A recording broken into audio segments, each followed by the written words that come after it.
Oh, and I customizing the forgot a view. thumbnail. Son of a gun. I say, Boy, are it you takes a long. customizing the view? Oh, or the text on it. No. So the text is kind of messed up. We're gonna have to go in and edit it after we're done.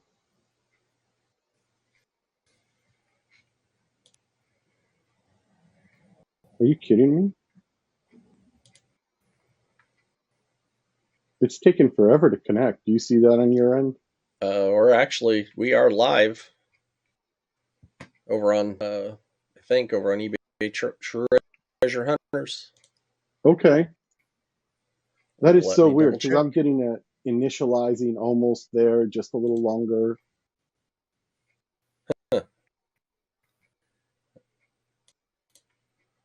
Been challenging today. Okay, yep, we're live. Okay, great. At least Just over on go at least ahead. on my group. Yeah, on my group. Okay.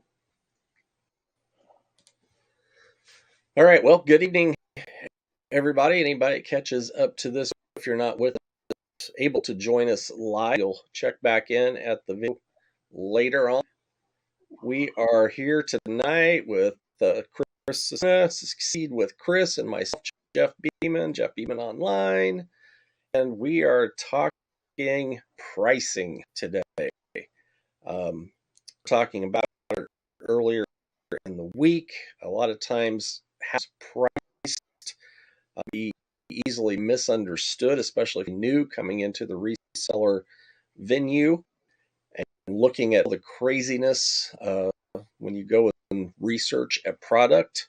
There's a lot of information coming at you right there, and we want to get to a point and say how to price it so it sells. Just before we went on live, I was just telling Chris I was listening to a video earlier today, and somebody said, "You are not a storage company. You want your stuff to sell." Well, yeah, we want our stuff to sell. That's why we're putting it up here. But I think sometimes people do get into that storage warehouse mentality, and they think as long as I've got tons of inventory, it's all good to sell, and then it's not all good. So,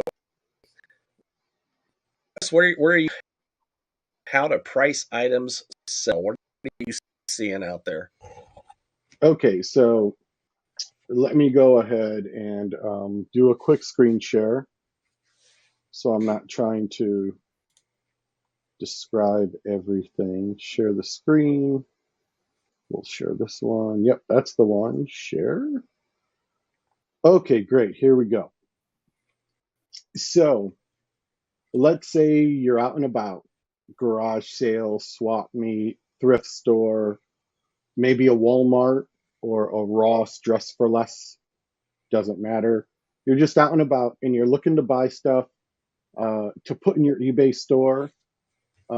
You're looking to fill maybe other sales channels online because this isn't just for eBay. This works for pretty much almost anything, even if you're selling your own products via affiliate, not affiliate marketing, but digital marketing, and you're selling your own products. If there are other people out there selling similar products at a much lower price with similar quality, it may be days, weeks, even months in between sales.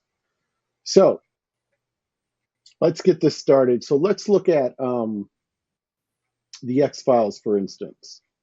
Okay. So here you could see it on DVD. It's $84.26. Here it's $99.99. Here $98.75. That's not a big difference. That's a different show. That is not the complete series. So it's incomplete because they're missing 2 seasons, 10 and 11. So let's go down here a little bit. Here, $100 seems to be the most expensive price for DVD, $99.99. On Blu-ray, we can see it's $128, but I'm going to leave Blu-ray alone right now. So what we want to do, now that we know how much people are willing to pay for it, what we want to do, and this is very important, we want to see how much they're actually selling for.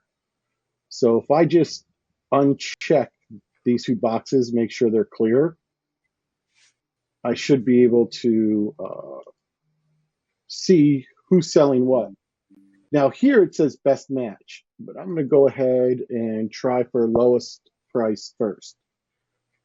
The reason why I do this, a lot of people sometimes might say, well, best match will give you better results. However, if someone's trying to find the cheapest one, this is the way they're going to go about it. Now, as you can see, a 1 through 9 season, they're trying to sell that for $100, but we saw that they're not going to sell for that much.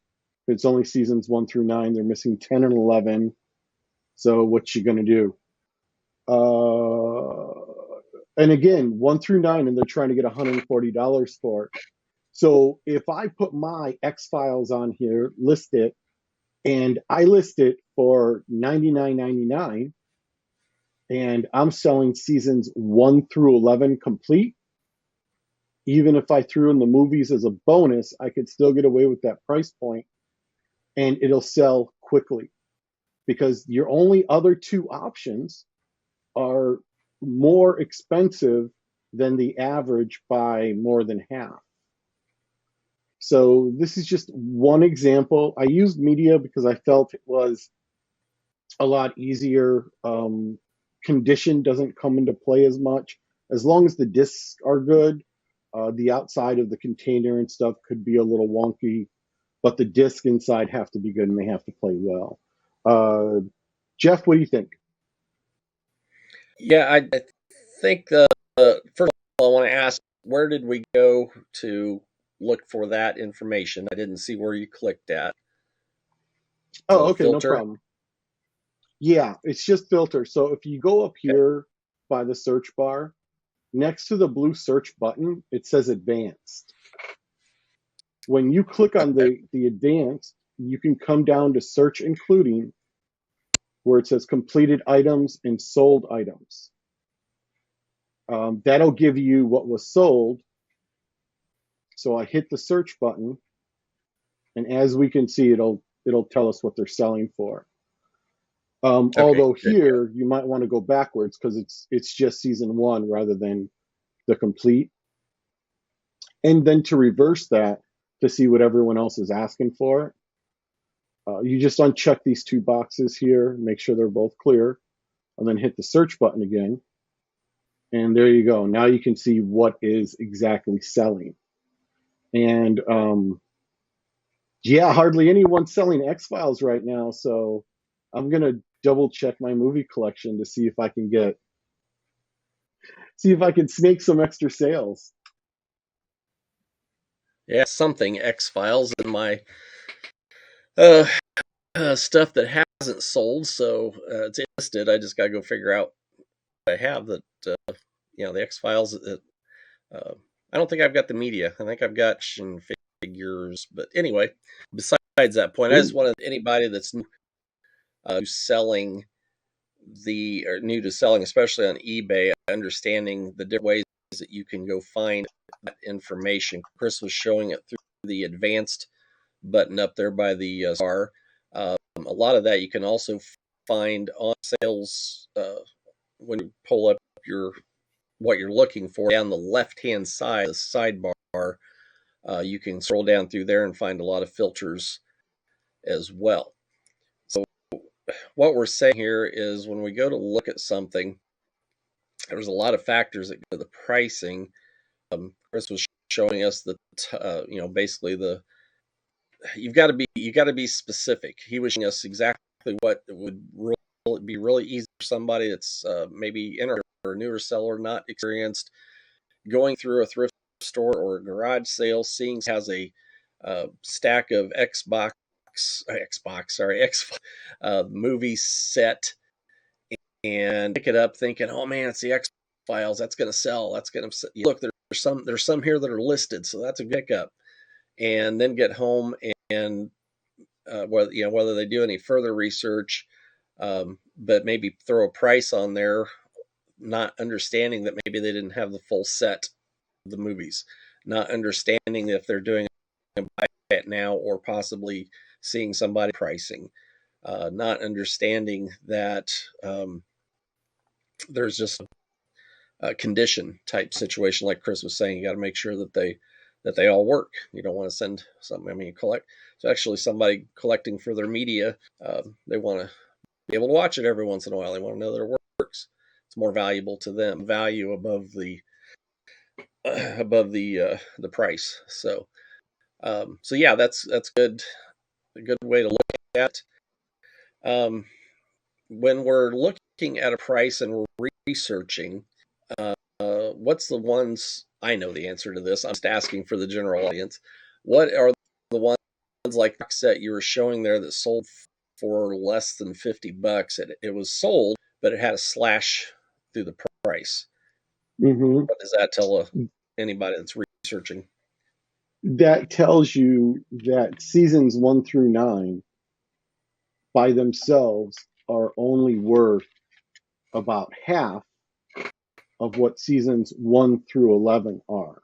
So it would behoove you, if you're selling X Files, to get those 2 other seasons, 10 and 11, so that you can sell 1 through 11 complete. Because something about us science fiction collecting geeks is, if we can't have all of it, we don't want none of it. Mm-hmm. Yeah, I can see that. Obviously throw it out there as a set. If it's an incomplete set and you don't have a lot of bites on it, then you might try to sell an individual movie, because there might be a collector out there that's missing one of those movies, or they might reach out to you and ask, hey, can you separate that? I'm only interested in 3 because that's the one that I have doesn't anymore, whatever the case may be. But that's kind of getting away Yeah. from our pricing discussion a little bit. That's a little bit more about strategies and listing and selling. That also comes into play as well. So when we're looking at prices, what helps to determine a price? Do you have some thoughts on um, the three or four things? What factors to help determine a price when I'm out looking for it? I'm out at the store. I'm out at a garage sale, and I see something that I think has some value. Okay, so this is where you really want to know your numbers. Now, here's the thing: if you're only paying like less than $1 for something, your risk of failure is minimal.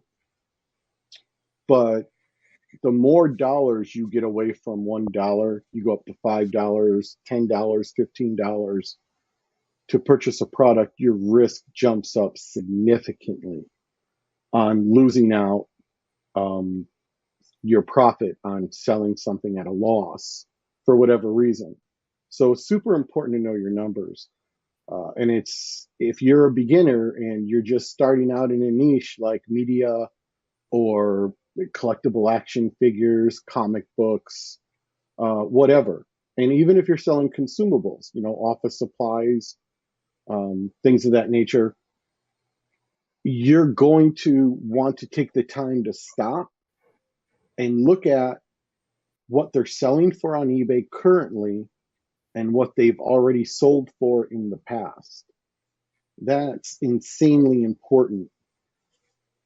Before you buy anything, you want to know how much you can get for it on eBay, and you want to know what other people are asking for it. So, a good example, let's say, for instance, when I looked at that eBay page, looking at what they were selling for, let's say seasons 1 through 11 were only selling for like $25, and a bunch of people had them listed for $15. If a bunch of people have them listed for $10 less than what they've sold for in the past, and I try to sell it for 25 or 30 or $35, they're not going to sell. Those two listings that were there, that the first one was $99.99 and the second one was $149.99, and they were only for seasons 1 through 9. those are going to be there for a while. Those are going to be there for quite some time, because people are not going to want to spend that much money for it. Um, Also, you've got to take into consideration what they're selling for on Amazon as well. I remember, was it 10 years ago?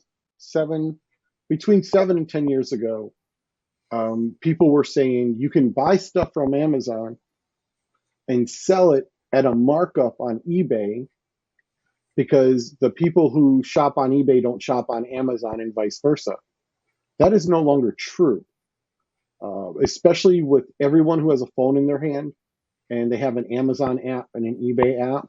If eBay doesn't have it for the price they're comfortable with, they're going to go on over to Amazon and see if they can get it cheaper, and vice versa. If they're on Amazon and they're thinking they're going to spend too much on it, they're going to check out eBay.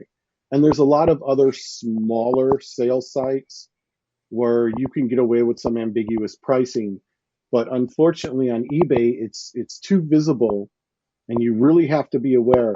So these are the two most important factors. It's not how much you paid for it. That that is inconsequential.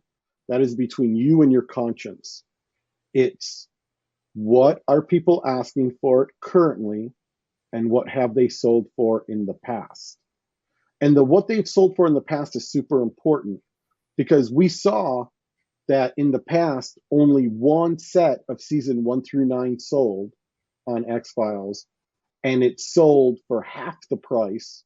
It was like maybe $50, where the full set, seasons 1 through 11, were selling for $100, and that's crazy. It's just a difference of 2 seasons, but for whatever reason, they're getting a lot more and they're selling more of them. Mm-hmm. And that's also very important to look at. So you can use this as your guide to guide you, um, because those seasons 1 through 9, they're not going to sell. Those people are going to have to come down on their price quite a bit, especially when there are seasons 1 through 11 available for the same amount of money.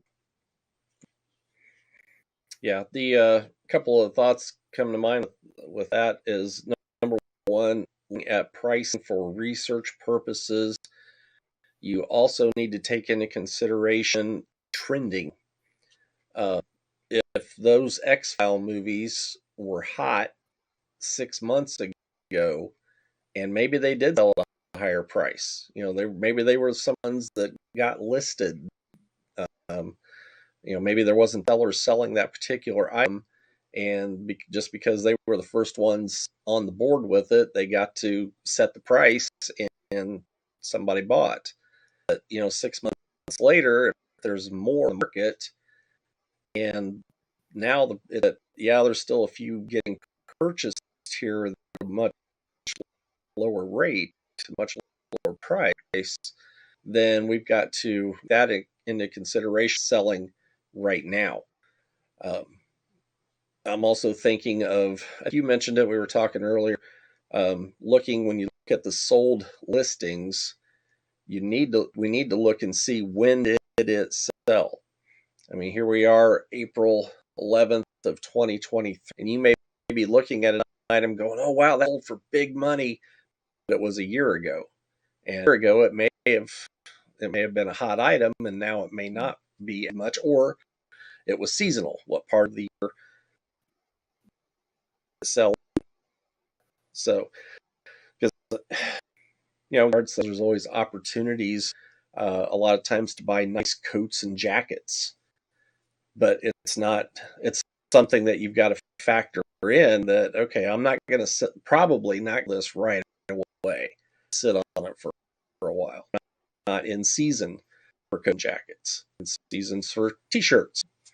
So just some extra thoughts on that. I had another thought, but I can't remember. Oh, I know, I was actually looking at Terra Peak.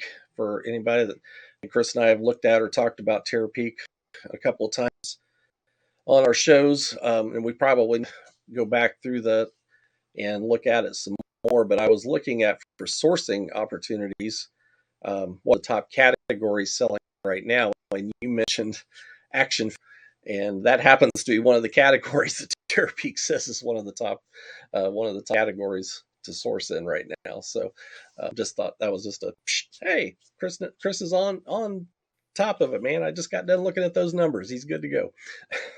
So, but Well, go ahead.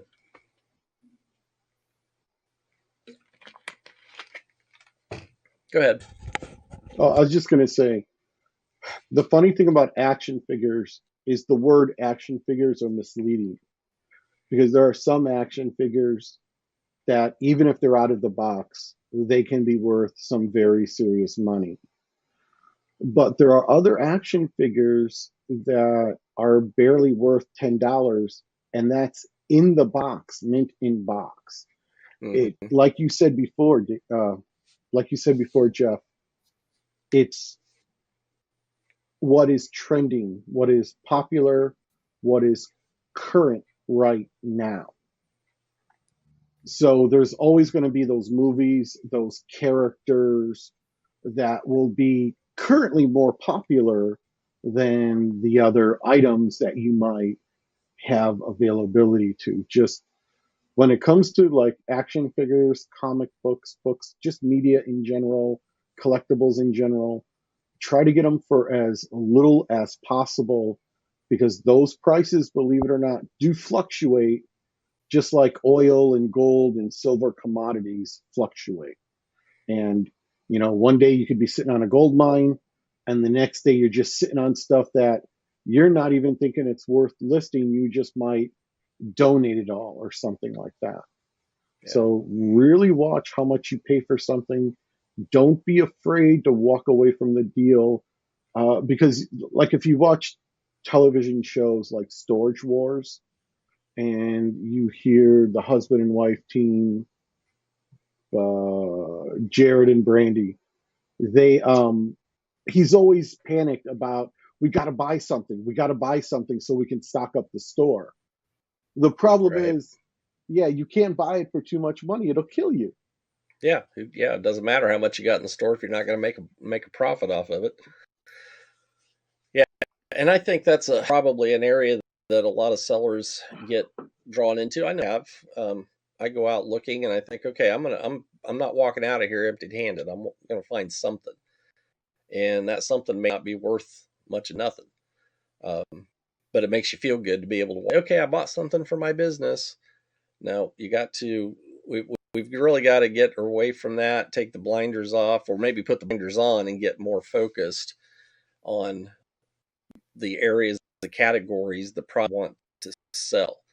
I'm very, niche minded or category minded, but open to the ideas that when I go into a store, there's certain specific thing I'm looking for, and if that store doesn't have it, that it's going to turn a profit. But then, next store or next garage sale or next estate sale, it's, you're just moving on. Could you possibly walk by, and because you weren't looking for everything, and possibly walk by something that was worth $1 sitting there for $5? Yeah, it happens, I'm sure. I mean, it happens to you even if what you're looking for. You might miss something. But it's a when you're coming into the idea of, okay, I'm buying, I've got to make sure I'm buying at the right price. I got to make sure I'm researching correctly. I got to make sure I'm going to be able to sell it at a good price. Then you think you have to be a little bit more narrow-minded to what items you want to pick up. Now, this week you may pick up, hey, it's season 4 comic books is here right now, and I've got a seller, I've got to get hold of me. I'm going to be buying comic books this week, but next week it might be something different, a different collectible. But the week that you're doing the comic, all there is to worry about. For me right now, it's golf. So that's, I really haven't been looking for. I'm looking for golf stuff. So because trending season and what the prices need to be to turn a profit with it. So so much information can go into this topic. It's overwhelming. Mm-hmm. Yeah, not only that, but it's highly, highly misunderstood. So just bear in mind, Just because something sold for $200 a couple weeks ago does not mean it will still sell for $200 today. Mm-hmm. Yep. Especially if a bunch of people have it listed for $100. You really got to watch what's going on. Yeah, and that brings us into the sell-through rates. Understanding what a sell-through rate is, which is basically put is how many people are selling it compared to how it is actually selling. What one was I looking at? I think it was t-shirts. Uh, T-shirts is kind of a, it's over. You say it's saturated, but the amount of sellers, there was like 600,000 sellers, and there were 600,000 t-shirts being sold. So the ratio, sell-through rate is pretty low, like 2 to 3%. So good money to be made if you find the right t-shirts, know what you're looking for, and so forth. But it's a tougher area to be in compared to, for me, for golf. There was a huge difference between how many people were selling it and people were buying. You want the buyer number to be higher to have a good sell through rate. You want to know that there's selling. It's selling faster than what the sellers can put it on and get it listed for. And those are your hot items. And this is, for me, that's this time of year for sure. But all categories can sell all year long. However, your seasonal stuff is gonna go. Now you're going to be able to demand a higher point. You're gonna get your hands on something that's in good condition, and you're gonna say, okay, well, this guy's selling a junk one. Looking it over here for free. I know I can get $100 out of mine. Mine's much better condition, and depending on what the item is and who you're selling to, they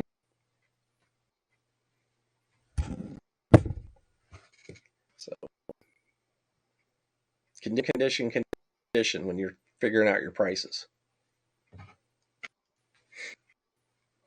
Yeah.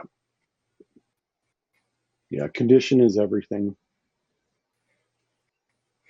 It's real frustrating to go somewhere to a sale and you look it over real good, whatever it is, the item, home, and you get ready to take pictures, and then you find the defect. It's like, oh crap. Yeah. It's real easy to get to rush out there when you're sourcing and trying to buy stuff because you may be in a hurry, you may be needing to get on to the next for the day or family or whatever the case may be, and it's easy to make those mistakes, and you get home and then you got to figure out your price over again because you had a good price in mind, knowing that this was an awesome item, and then you get home and find a defect, and now it's like, can I still sell it? And if I'm going to sell it, what can I sell it for? Yeah. That's most common with clothing. You're in a thrift store or a department store, wherever you're at, they have those fluorescent lights. Mm-hmm. And you may not see there's a stain on there. You don't see it when you get it home and you put it underneath your photography lights.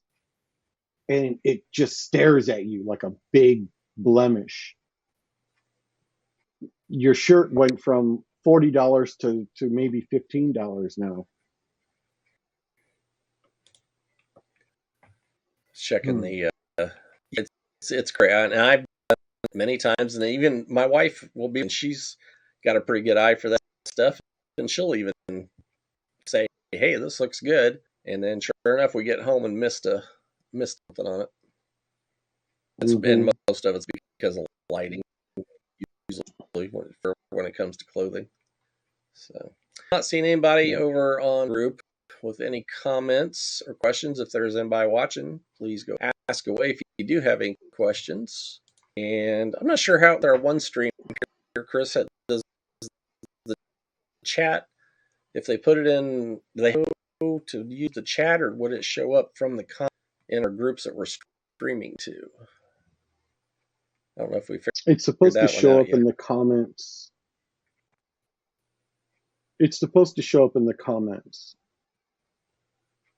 Okay, so if they put a question in the comments on the group, then it's going to show up in the chat here on our on our chat piece. Yes. I think they would have to. It will. I was thinking maybe they had Yeah, to it actually will. be on, not in view, but actually on the stream itself.